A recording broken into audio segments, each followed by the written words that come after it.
38번 주제는 야생동물의 관리는 적극적인 그리고 수동적인 이렇게 두 방식으로 나뉜다. 그래서 적극적인 개입은 직접적으로 개입하는 거고 수동적 개입은 외부의 영향을 최소화하는 걸 얘기한대.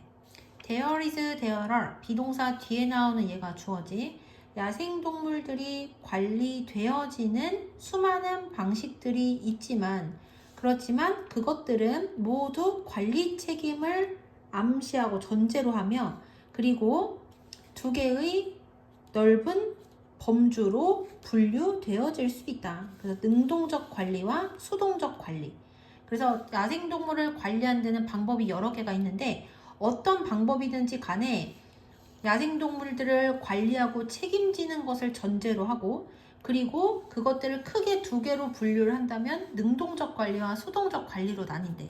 그래서 아래에서는 능동적 관리가 어떤 것인지에 대한 얘기가 주로 나오거든.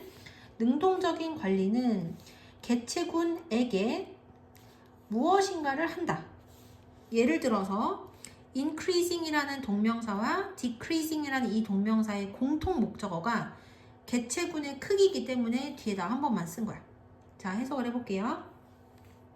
능동적인 관리는 개체군의 무엇인가를 하는 것으로 예를 들어 각각 이주나 또는 사냥과 같은 전략들을 통해 직접적인 방식으로 개체군의 크기를 증가시키거나 또는 감소시키는 것이다. 됐죠? 자, 그래서 직접적 능동적인 관리 방식에는 예를 든 게 두 개 정도의 전략이 나오는데 그게 바로 뭐냐면 개체군을 한 곳에서 다른 곳으로 이동시키는 거 또는 개체군의 수가 많으면은 사냥을 통해서 개체군의 수를 줄이는 것과 같은 이런 직접적인 방식으로 이루어진다. 예시까지 들어서 설명을 해주고 있는 거야.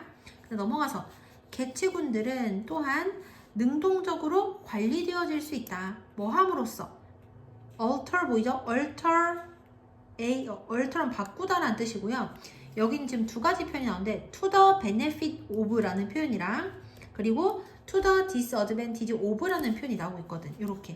그래서 둘은 반대 개념이라고 봐서 만약에 얘가 사용되면 누구누구에게 유리하게 얘가 사용이 되면 누구누구에게 불리하게 라는 표현인데 지금 to랑 of가 반복이 되고 있잖아. 그래서 반복되는 것을 앞에다가 쓸 때는 to를 한 번만 쓰고 뒤에다가 쓸 때는 of를 한 번만 써서 이런 모양이 됐다고 보는 거야. 그럼 원래는 어떤 모양이 되는 거예요? To the benefit of a population or to the disadvantage of a population 이렇게 되어야 되는 거죠. 이해되시죠? 그래서 개체군에게 유리하게 또는 불리하게 서식지를 바꿈으로써 능동적으로 관리되어질 수 있다. 여기까지 됐지? 자, 그래서 능동적인 관리의 예시, 이주랑 그리고 또 뭐 있었어요? 사냥이 있었지. 그거 말고도 동물이 살고 있는 서식지를 그 개체군에게 유리하게 또는 불리하게 바꾸는 것도 능동적인 관리 방법 중에 하나다라고 얘기를 하고 있는 거야. 자, 넘어가서 자, if로 시작하는 부사절이 여기서부터 여기까지고요. 자, 해석을 해보면 만일 개체군의 수가 관리기관의 목표에 비해서 너무 낮다면 그러니까 개체군의 수가 관리하고 있는 기관이 가지고 있는 목표보다 너무 적은 거야. 수가 너무 적은 거야. 그러면 다른 적극적인 관리가 통합이 되어질 수 있다. 그래서 통합되어질 수 있는 적극적인 관리 방식 두 가지가 뭐가 있냐면 첫 번째가 요거야.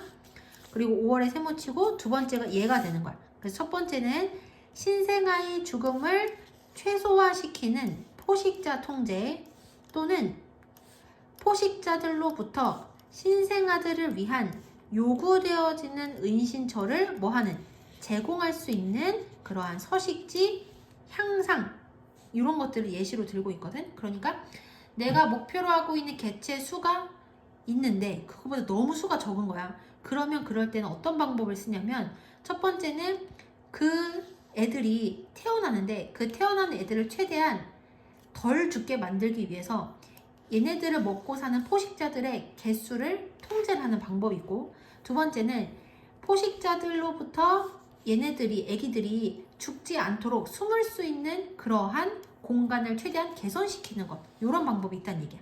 다시 해서 해볼게요. 만일 개체군의 수가 관리기관의 목표에 비해 너무 낮다면 여기서는 다른 적극적인 관리가 바로 이거니까 여기 먼저 해석할게요. 낮다면, 그러면 신생아의 죽음을 최소화시키는 포식자 통제와 또는 포식자들로부터 신생아들을 위한 요구되어지는 은신처를 제공할 수 있는 그러한 서식지 개선과 같은 그러한 다른 적극적인 관리가 통합되어질 수 있다. 그래서 이런 것들이 다 같이 사용이 될 수도 있다는 얘기야. 되게 적극적이죠. 그 다음 넘어가서 these 뒤에는 무슨 명사가 온다? 복수 명사가 온다. 이러한 노력들은 approach to A 하면 A에 대한 접근법, 이렇게 해석을 하면 돼요. 이러한 노력들은 관리에 대한 적극적인 접근법을 나타낸다. 여기까지 됐죠? 그 다음 넘어가서 다른 개체군들은 아마도 어디에 있는, 국립공원에 있는 그러한 개체군과 마찬가지로 적극적으로 관리되어지지 않을지도 모른다. 여기까지 됐어요. 자, 그러니까 여기에서는 여기까지는 능동적인 관리 방법이었었는데, 근데 국립공원에 있는 그러한 동물들 같은 경우는 그렇게까지 적극적으로 관리가 되어지지 않는데, 그래서 국립공원은 어떻게 보면 최대한 있는 그대로의 상태를 보존을 하는 유지를 되게 중요하게 생각을 하는 거야. 여기까지 이해되시죠? 그렇기 때문에 조심스럽게 관리를 해서 적극적인 이런 방식들, 막 포식자 죽이고 이런 방식을 사용을 하지 않는다는 얘기야. 그래서 여기서 다른 개체군의 예시로 든 게 바로 국립공원에 있는 개체군들이거든. 그래서 얘 해석하고 얘 꾸며주는 것처럼 해석을 다시 한번 해볼게요. 국립공원에 있는 개체군처럼 다른 개체군들은 아마도 능동적으로 관리되어지지 않을지도 모른다. 그러면 이런 애들은 어떤 식으로 관리가 되어지는지 같이 한번 읽어보면 such 플러스 명사 하면 그러한 명사, 이렇게 해석이 되거든. 그래서 그러한 상황들에서 관리 활동들은 개체군과 그리고 서식지에 대한 외부의 영향을 최소화시킨다. 그리고 이것은 종종 동물들이 아니라 인간들에 대한 관리를 수반한다. 그래서 여기는 여기 먼저 소개. 동물들이 아니라 인간들인 거죠. 됐죠? 그래서 소극적인, 수동적인 그러한 관리 방법을 써야만 하는 상황에서는 어떤 것을 목표로 하냐면 개체군과 그리고 그 개체군이 사는 곳에 대해서 외부의 영향을 최소화하는 것을 목표로 하는 거야. 그리고 이때는 어떤 관리법을 사용을 하냐면 동물들을 직접적으로 관리하는 게 아니라 인간의 활동을 관리하는 것을 포함을 하게 된다는 얘기죠. 그러니까 동물들은 내버려 두고 인간들이 거기에 들어가가지고 오염시키고 회방 놓고 이런 걸 못하게 하는 식으로 수동적으로 관리를 하는 게 대표적인 거다라고 얘기하는 거야. 다시 해석을 해볼게요. 그러한 상황들에서 관리 활동들은 개체군과 그리고 서식지에 대한 외부의 영향을 최소화시키고, 그리고 이것은 종종 동물들이 아니라 인간들의 관리를 수반한다.